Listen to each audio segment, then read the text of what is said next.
Alors, lors de la précédente vidéo, nous avons installé tous les prérequis à l'utilisation de Vue.js, Node.js et Vue.cli. Afin de nous assurer que tout est OK, nous allons vérifier que Vue.js est bien installé en faisant un vue-version. Vous devrez avoir un numéro de version en pensant bien à vérifier que le at précède bien le Vue. Si ce n'est pas le cas, je vous renvoie vers la précédente vidéo. Bien, nous allons poursuivre l'installation de Vue en créant notre premier projet. Nous allons pour ce faire nous rendre dans la documentation, toujours dans le Get Started.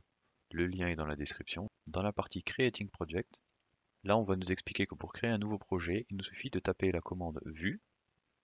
Celle-ci fonctionne, on a vérifié. Create pour créer un projet et le nom de notre projet. C'est ce que nous allons faire. Vue Create et le nom de notre projet. En continuant à parcourir la documentation, nous allons voir que on va nous proposer plusieurs choix. Ce que nous allons faire aujourd'hui, c'est simplement lancer un projet et le parcourir afin de comprendre de quoi il est composé. Plusieurs choix s'offrent à vous, donc Default en Vue 2, Default Vue 3 et Manually Select Feature. Il n'y a pas de différence de structure entre Default Vue 2 et Default Vue 3. Libre à vous de sélectionner la version que vous voulez. Le but ici étant de vous présenter la structure générale d'un projet Vue.js, n'importe quelle sélection par défaut fera l'affaire. Nous constaterons les différences de structure de la version manuelle en Vue 3 lors de la prochaine vidéo. Nous allons choisir Default, appuyons sur Entrée. Celui-ci va initialiser le projet, First Project, et installer tout ce dont il a besoin. Ceci peut prendre plus ou moins de temps en fonction de votre PC. Voilà, notre projet est installé. Et on nous dit qu'il suffit de faire un cd First Project afin de nous rendre dedans, et ensuite de faire un npm run serve. Allons-y, cd First Project. Vous avez également la possibilité d'appuyer sur Tab afin d'accélérer votre saisie. On appuie sur Entrée afin de s'y rendre, et nous allons parcourir ce projet avec notre éditeur de code. Lors de la précédente vidéo, nous avons installé VS Codium, et grâce à cela, nous avons accès à la commande Codium, afin de lancer notre IDE. Pensez bien à mettre un point à la fin pour lui expliquer que c'est bien dans le projet dans lequel on se trouve qu'on veut ouvrir le Codium. On appuie sur Entrée. Nous voici à présent dans le projet et nous allons décrypter un petit peu de quoi il est composé.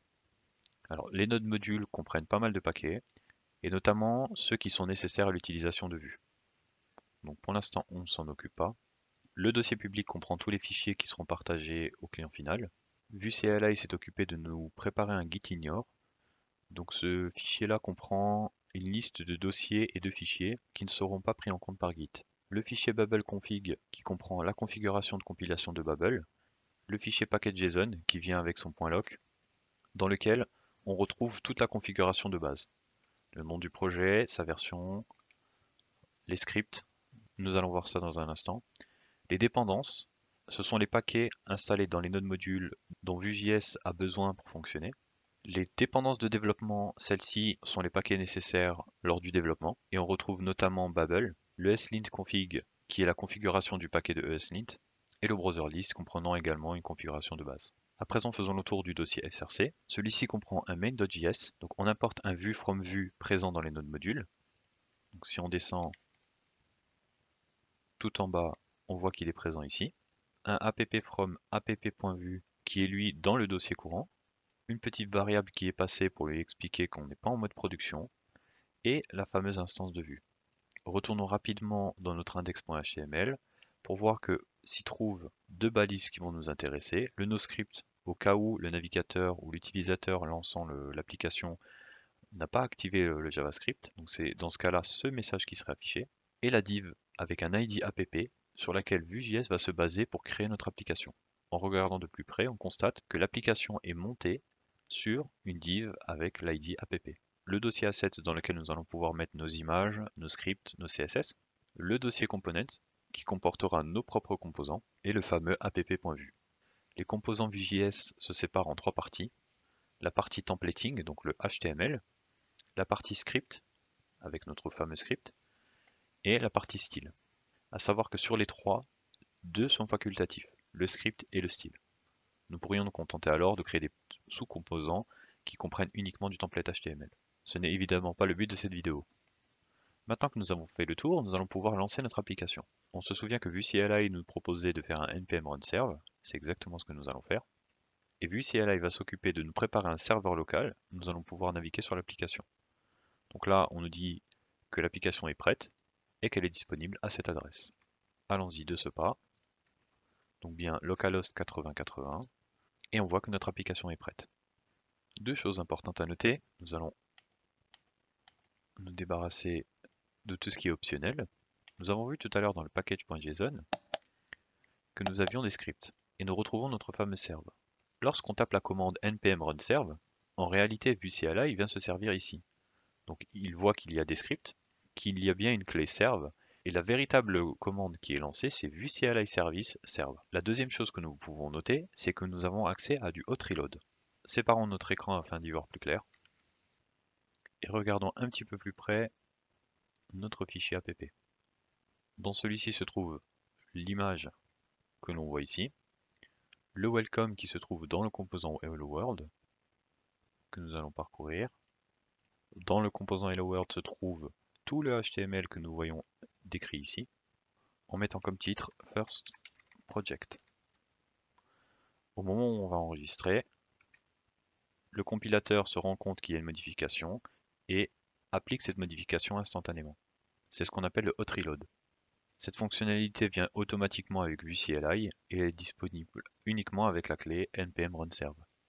Vous allez pouvoir à présent développer votre projet et faire des modifications sans vous soucier de rafraîchir la page continuellement. Revenons sur notre projet et concentrons-nous sur l'utilisation de ce Hello World. Dans le app.vue, il y a bien une balise Hello World qui a été créée. Afin qu'on puisse utiliser des composants et des variables directement dans notre template, il va falloir expliquer à Vue.js dans le script que nous importons un composant que nous avons créé. Donc là, il se trouve dans le dossier component et il s'appelle helloworld.vue.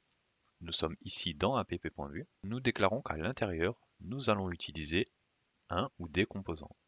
Dans ce cas-là, nous utilisons Hello World. C'est comme cela que nous pouvons directement utiliser notre composant de cette manière.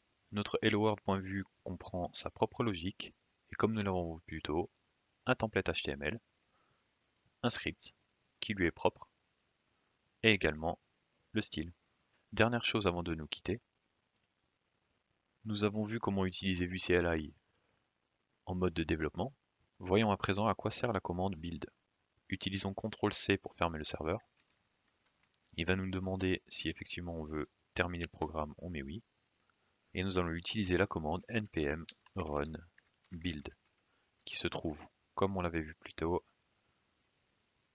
ici dans les scripts du package.json. C'est parti.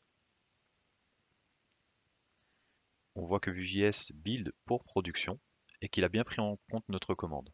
On a une liste de fichiers qui ont été générés avec leur taille et on nous dit que notre application se trouve à présent dans le dossier list. Parcourons rapidement ce dossier-là et on voit qu'il est composé d'une architecture classique. Le HTML est compilé, le JavaScript est optimisé et directement lié à notre HTML. L'image que nous avions dans Assets se trouve à présent dans IMG et le CSS qui provient de toutes les sections style de nos composants. Pour rappel, dans le Hello World, nous avons bien un style spécifique. Dans le app.vue, nous avons un style spécifique et ceux-ci sont répercutés dans le CSS qui est minifié directement. Voilà ce qui clôt notre second chapitre. Dans la prochaine vidéo, nous allons créer notre premier composant qui va pouvoir interagir avec notre application. Donc là, nous, on a dit quoi? On a dit que les current stats, voilà, c'est ce qu'on affiche. Donc on affiche la current, donc la vie courante du Pokémon, et derrière, sa stat maximum. Ok. Donc ce qui se passe là, normalement, ça ne devrait pas influer parce que nous, on fait un current stat. Donc on va regarder dans notre Pokémon Manager, dans la méthode setDamage, qu'est-ce qu'on fait? On prend un current stat et on lui enlève. Donc ça ne devrait pas enlever des points sur notre